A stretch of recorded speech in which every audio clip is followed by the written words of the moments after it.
Nå, men jeg skal jo i gang med at skrive afskedsbreve. Ja. Til jer alle sammen. Og jeg synes, det er mega svært, hvordan man skal begynde dem. Fordi jeg er så meget, jeg gerne vil sige. Men hvor skal man starte? Hvad skal man skrive? Og jeg synes virkelig, det er svært, hvordan man lige begynder. Du kan ikke skrive noget forkert. Nej, det ved jeg godt. Men jeg vil gerne skrive alt det, jeg har på hjertet. Men der er bare så meget. Ja. Vil du lade være?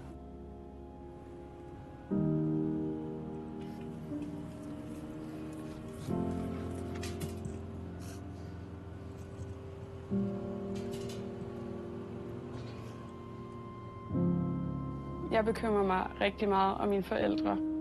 Jeg er mega bange for, at deres hverdag går i stå, når jeg er død. Men sorg er der hele tiden, og det skal den også have lov til, og der skal være plads til den. Men jeg vil være knust, hvis de ikke ligesom kan komme i gang igen eller komme videre. Mor, du har reddet mit liv. Tak er nok det mest minimale ord, der findes, når man tænker på alt det, du har gjort for mig. Dit hjerte er kæmpestort, og det er fyldt med omsorg, kærlighed og en humor i topform. Jeg har altid set op til dig for det væsen, du har. Jeg føler, det er lidt sådan befriende at få alle de her ord ud, men sådan at sige ordentligt tak, det har jeg aldrig fået gjort, og det gør man jo ikke.